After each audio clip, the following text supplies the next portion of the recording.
Good evening, welcome to 7 PM live show. ఇంకొద్ది గంటల్లో కొత్త సంవత్సరం రాబోతున్నది. ఈ సందర్భంగా రాష్ట్ర ప్రజానీకాన్ని ప్రభావితం చేస్తున్న రాజకీయ పార్టీలు, ముఖ్య నేతలు, వారి స్థితిగతులు ఏ విధంగా ఉన్నాయి, వారిపైన, రాష్ట్ర ప్రజలపైన, రాష్ట్రంలో ఉన్న సమస్యలపైన గ్రహాలు ఏమంటున్నాయి, గ్రహ స్థితిగతులు ఏ విధంగా, ప్రధానంగా ఇవాళ ఉన్న రాజకీయ పరిస్థితుల్లో రాజకీయ పార్టీలు వ్యవహరిస్తున్న తీరు కొత్త సంవత్సరం పాత సమస్యలను కూడా తనతో పాటు తీసుకొని వస్తున్నది. కాబట్టి ఆయా సమస్యలకు పరిష్కారాలు కనుగొంటారా, రాజకీయ నాయకుల భవిష్యత్తు ఏ విధంగా ఉండబోతున్నది, ఎవరెవరిపైన గ్రహాలు అనుగ్రహిస్తాయి, ఎవరిపైన గ్రహాలు అనుగ్రహిస్తాయి, గ్రహ స్థితిగతులు, నాయకుల స్థితిగతులు ఏ విధంగా ఉండబోతున్నది ఇవాళ చర్చనాంశం. చర్చలో పాల్గొనేందుకు ఆస్ట్రో న్యూమరాలజిస్టు ఎల్విఎస్ఎస్ రమేష్ గారు, అదేవిధంగా రాజకీయ సామాజిక విశ్లేషకులు డాక్టర్ కాదిరే కృష్ణ గారు ఉన్నారు. ఇద్దరు గుడ్ ఈవినింగ్ అండి. ముందుగా రమేష్ గారు, నమస్కారం. 2014 సంవత్సర క్యాలెండరు, 1947 ఈ రెండు క్యాలెండర్లు తీసుకుంటే కనుక ఇందులో సామ్యంగా కనపడుతున్న ఒక అంశం, ఆగస్టు 15, 1947 అమావాస్య నాడు స్వతంత్రం వస్తే 2014 బుధవారం నాడు అమావాస్య రోజే మళ్ళీ కొత్త సంవత్సరం ఎంటర్ అవుతున్నది. 66 సంవత్సరాల కాలంలో అత్యధిక అరుదుగా జరిగే కొన్ని సంఘటనలు ఇది ఒకటిగా కొంతమంది భావిస్తున్నారు. దీని వలన ఇంపాక్ట్స్ అంటే భవిష్యత్తులో ఎలాంటి ప్రభావాలు ఈ ఏడాదిలో ఉండబోతున్నాయి 2014లో? మనకి 15/8/1947 కారసర్పయోగంలో మనకి స్వతంత్రం రావడం జరిగింది. ఆ రోజు వచ్చి మనకి ఫ్రైడే, అమావాస్య గడియలు. అలాగే ఇప్పుడు 1/1/2014 ఇప్పుడు బుధవారం, ఇప్పుడు అమావాస్య గడియలు. కాలసర్పయోగంలో మనకి స్వతంత్రం రావడం వలన దేశం చాలా అప్పులు పాలవడం, ఇబ్బందులు పాలవడం అని చాలామంది రాయడం జరిగింది. ఈ సంవత్సరం 2014లో ముఖ్యంగా ఆంధ్రప్రదేశ్ స్టేట్ గురించి 13-14 మధ్యలో తెలంగాణ రావడం అనేది, స్టేట్ విడిపోవడం అనేది చాలా క్లియర్గా కనిపిస్తుంది హారోస్కోప్ ప్రకారం. తర్వాత 31 అక్టోబర్ 1956 ఆంధ్రప్రదేశ్ అవతరణ దినం. అప్పటికి కర్కాటక లగ్నం, మన దేశానికి కర్కాటక లగ్నం. మూడో ఇంట్లో గురు, శుక్ర, చంద్రులు, బుధరవులు ఇవి ఉండడం వల్ల అవుతుంటే ఖచ్చితంగా 17/3/2012 నుంచి 25/11/2014 లోపల ఖచ్చితంగా Telangana or separate state is inevitable. కానీ రెండు విషయాలండి, 1947 ఆగస్టు 15వ తారీఖు మీరు కాలసర్ప దోషం అన్నారు, కాలసర్ప యోగం. ఈ కాలసర్ప యోగం ఒక సందర్భం, ఒక అమావాస్య, ఒక హిస్టారికల్ డే. అప్పటికున్న 30 కోట్ల మంది భారతీయుల జీవితాలకు సంబంధించిన ఒక అంశము. బహుశా చాలామంది అంటున్నది, కొంతమంది అభిప్రాయపడుతున్నది కూడా ఆ సందర్భంలో వచ్చింది కాబట్టే బహుశా ఇప్పటికీ అవినీతి, బంధుప్రీతి, రాజకీయాలు, ఈ రప్చర్ అంతా కొనసాగుతుంది, ఇది ఒక చెడు సంకేతానికి ఉదాహరణ అనేది అభిప్రాయం ఉంది. ఇది 100% కరెక్ట్ అండి. జాతకంలో శని చంద్రులు ఎప్పుడైతే కలిసి ఉన్నారో, శుక్రుడు కలిసి ఉండటం, చంద్రుడు ప్రజలకు గుర్తుగా, శని పాలకులు గుర్తుగా, మంది ప్రజాస్వామ్యం, చాలామంది మన పాలకులందరూ కూడా అవినీతిమయమై దేశాన్ని ఇప్పటిదాకా చూస్తే ఏమాత్రం డెవలప్మెంట్ లేదు. మనం వేరే కంట్రీస్తో ఆలోచిస్తే, జపాన్ కానీ వాళ్ళతో ఆలోచిస్తే మన దేశం చాలా తక్కువబడి ఉంది. ఇంకా అప్పులు పెరుగుతుంది తప్ప ప్రస్తుతం బాగుపడే స్థితి ఏమాత్రం లేదు. అందుకని కాలసర్పయోగం యొక్క ఆ ప్రభల దోషం వల్ల దేశం ఇప్పటికీ మనం సఫర్ అవుతూనే ఉన్నాం. దాదాపు అందరు ప్రజలు అప్పుల భావాలను, అవినీతి వలన నాశనం అవ్వడం జరుగుతున్నది. కేవలం ప్రజానాయకులు, స్వార్థపరులు మాత్రమే దీనివల్ల ఉపయోగపడడం జరుగుతుంది. మరి మీరు తెలంగాణ రాష్ట్రం వస్తుందని చెప్తున్నారు, దీని ప్రభావం ఏమైనా ఉంటుందా దానిపైన? ఆంధ్రప్రదేశ్ అవతరణ తీసుకుంటే, అది ఆంధ్రప్రదేశ్ అవతరించిన రోజు తీసుకుంటే దాన్ని బట్టి ఆలోచిస్తే ప్రస్తుతం శనిదశ జరుగుతుంది. శని ఇంటి 7వ ఇంటివాడు ప్లస్ 4 న్యూమరాల వల్ల ఖచ్చితంగా 2014 అక్టోబర్ లోపల ఎటువంటి పరిస్థితుల్లోనూ separate state of Andhra Pradesh is very clear and inevitable. Krishna గారు, మనము నమ్మకాలు, ఆచరణ ఇవి వేరు లేదా అనుకుంటే కనుక మానసిక భావన ఒకటి చాలా బలంగా నడిపిస్తుంటుంది సమాజాన్ని. ఆ మానసిక భావనలో ఇందాక రమేష్ గారు చెప్పినట్లు అమావాస్య రోజు స్వతంత్రం వచ్చింది కాబట్టి దాని ఇంప్లికేషన్స్ ఉన్నాయనేది తెలంగాణ మీద కూడా ఉంటాయన్నట్టు మీరు ఎటు ఏకీపిస్తారా? మొట్టమొదట మానసిక భావన అనేటటువంటిది మనిషి పుట్టించిందని మీరే చెప్పేశారు. అది యథార్థం జరుగుతుంది అనేది ఈ సేయింగ్ వెరీ ఎగ్జాంపుల్స్.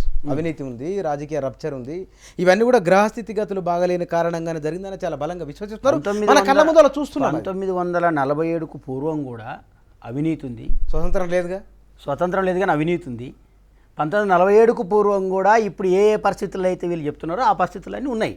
ఉదాహరణకు చెప్తా, భారతదేశంలో బ్రిటిష్ వాళ్ళ యొక్క పాలన ప్రారంభం కావడానికి ఈస్ట్ ఇండియా కంపెనీ వచ్చింది. ఈస్ట్ ఇండియా కంపెనీ ఎందుకు బ్రిటిష్ పాలనలోకి వెళ్ళిపోయింది, బ్రిటిష్ రాణి చేతిలోకి ఎందుకు వెళ్ళిపోయిందంటే, ఈస్ట్ ఇండియా కంపెనీలో అవినీతి పెరిగిపోయిందని, ఈస్ట్ ఇండియా కంపెనీలో ఉన్నటువంటి అధికారుల యొక్క ధోరణి సరిగా లేదు కాబట్టి మిమ్మల్ని రద్దు చేసేసి ఆ పాలన లేదా ఆ కంపెనీ పాలనని మేము ప్రభుత్వం తీసుకుంటున్నామని చెప్పేసి వాళ్ళ చేతుల్లోకి తీసుకోవడం జరిగింది. అంటే 16-17వ శతాబ్దం నాటికే సమాజంలో అవినీతి ఉన్నది ఒకటి. రెండోది ఏంటిది, న్యూమరాలజీ ప్రకారమో గ్రహాల ప్రకారమో ఉండదు వ్యవహారం. ఉదాహరణకు చెప్తా, స్వాతంత్రం వచ్చేటానికి పరిస్థితులు ఏంటంటే 1945 నాటికి రెండవ ప్రపంచ యుద్ధం ముగిసింది.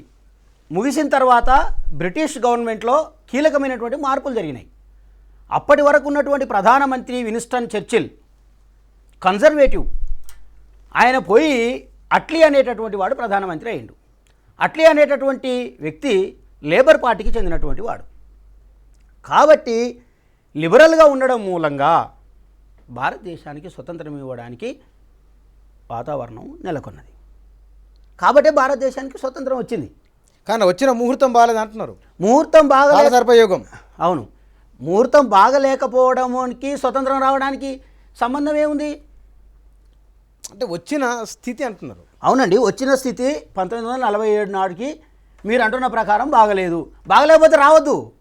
అప్పుడు ఆల్రెడీ ఇచ్చేసారు కదండి, మన వాళ్ళు అందరూ కూర్చొని అందరూ స్వతంత్రం కూర్చొని బాగలేక ఇప్పుడు ఎక్కడైతే సరైనటువంటి గ్రహాల పరిస్థితి బాగుండదో, ఎక్కడైతే అపశకునం జరుగుతుందో ఆ లెక్క ప్రకారం రాకూడదు, వచ్చింది. కానీ అందుకే మనకి ఇప్పటిదాకా మనం సఫలత కావడం ఏంటి, ఇప్పటికీ విభజించి పాలించనే సిద్ధాంతాల మూలంగా దేశ రాజకీయాలు నడుస్తున్నాయి. అది మొదటి నుంచి ఉంది. కేవలం మనకు పెట్టిన అట్లా అంటే ఈ దేశంలో విభజించు పాలించనేటటువంటి వ్యవస్థ ఈనాడు పుట్టింది కాదు. ఎప్పుడో క్రీస్తు పూర్వం 1450 నాటికే భారతదేశానికి ఆరులు దండెత్తి వచ్చినప్పుడే విభజించు పాలించనేటటువంటిది ఎప్పుడో పుట్టింది. కానీ అప్పుడు సామెత ప్రకారం అది రాజకీయ నీతి, ఇప్పుడు రాజకీయ కుటిల నీతి. దీనివల్ల వచ్చిన ప్రాబ్లం రాజకీయ నీతి ఏదైనా, రాజకీయ కుటిల నీతి ఏదైనా కూడా క్రీస్తు పూర్వం 185వ సంవత్సరంలో బృహద్రథుడు అనేటటువంటి బౌద్ధ చక్రవర్తిని పుష్యమిత్ర శృంగుడు అనేటటువంటి బ్రాహ్మణ చక్రవర్తి పరేడ్లో ఉండగా అదును చూసి తల నరికేసిండు. కుటిల నీతి కాదా అది? కుటిల నీతి అనుమానం ఏముంది? కాబట్టి కుటిల నీతి అనేటటువంటిది, రాజకీయం అనేటటువంటిది చాణక్యుడు చెప్పినట్టు ప్రకారంగా కుటిల నీతి, రాజకీయ కుట్రలు, రాజకీయ చతురత అనేటటువంటిది దేశానికి కొత్త కాదు, ప్రపంచానికి కొత్త కాదు. మనకి కొత్త కాదు, అట్లా అనుకుంటే మనకు కొత్త కాదు. ఇది రెండో విషయం చెప్తా. ఇప్పుడు ఈ లెక్క ప్రకారంగా చూస్తే ఈశాన్యం మూలకు ఈశ్వరుడు ఉంటాడు, ఈశ్వరుని యొక్క మూలాది అనేటటువంటిది వీళ్ళ శాస్త్రం ప్రకారం చెప్తున్నారు. నాకు ఇప్పుడు వినండి, ఇప్పుడు మన స్టూడియోకి ఈశాన్య మూల ఇది. బయట నిలబడ్డానికి ఈశాన్య మూల ఏదైతుంది?